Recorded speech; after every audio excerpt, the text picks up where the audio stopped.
The journey begins in 1922, when the Great Fire of Smyrna reduced an entire city to ashes. Onassis lost everything: his family's wealth, their businesses, their stability. In one moment he became stateless, forced to carry a refugee passport. Yet in losing everything he discovered the most powerful advantage a person can have: freedom from the fear of loss. Because when you have nothing left, you have nothing to lose.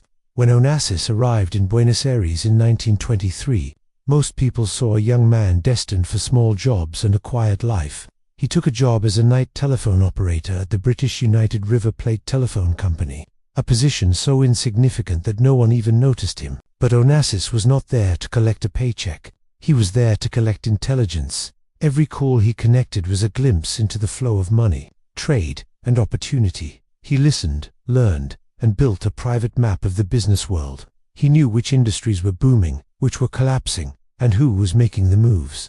This knowledge was worth more than any salary. By acting on what he learned, he entered the import-export business, forging relationships with traders across Argentina. By the age of 25, he had earned over $100,000 in commissions. But his true defining moment was still ahead, and it would come in the middle of the worst economic crisis in modern history. In 1932, the shipping industry was collapsing.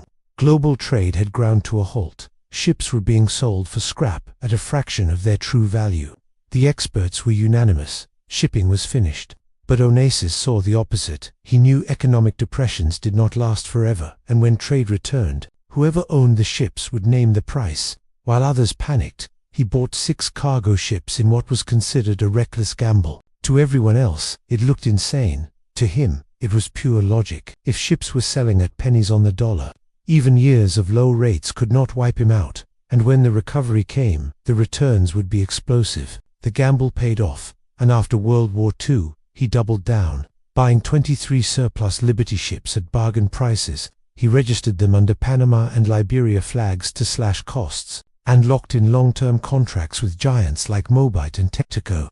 By the 1950s and 60s, his empire was compounding faster than anyone could have imagined. He did not just survive the industry, he dominated it. Then history handed him 2 more opportunities that would make him a fortune. In 1956, and again in 1967, the Suez Canal closed during the Arab-Israeli conflicts. Shipping routes were forced around the southern tip of Africa, adding weeks to journeys, while other companies scrambled. Onassis's massive tankers were perfectly positioned to profit from the longer, more expensive routes. His earnings skyrocketed by the mid-60s. He owned over 70 ships, more than some countries' navies. In 1954 alone, he commissioned 17 supertankers, making him the single most powerful private figure in global shipping. But here is the part that matters to you. Onassis's empire was not built on luck. It was built on 3 timeless principles that apply in any era, in any industry, for anyone willing to act. First, buy when there is blood in the streets, when everyone else is running away. That is where the greatest bargains are found. Second, information beats capital every time. Knowing where the money is going will always outpace simply having money.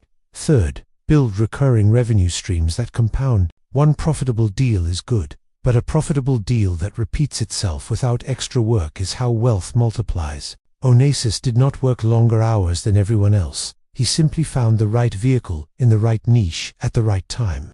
While others exhausted themselves in dying industries, he quietly bought assets that would appreciate beyond imagination.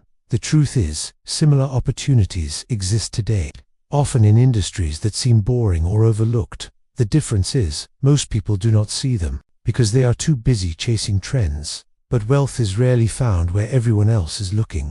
Imagine if you applied these principles now. Instead of waiting for the perfect moment, imagine buying into something undervalued today that the world will need tomorrow. Imagine using the information you already have access to position yourself ahead of the curve. And imagine building income that grows while you sleep. That is not fantasy. It is exactly what Onassis did, starting from nothing but grit and a willingness to think differently.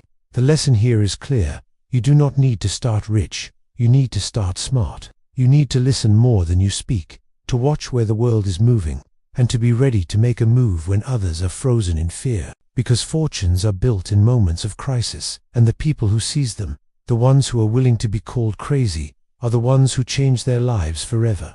So the question is not whether opportunities still exist. The question is whether you will see them. And when you do, whether you will have the courage to act. Onassis did, and it turned $60 into billions. Maybe your moment has already arrived. Maybe it is right in front of you.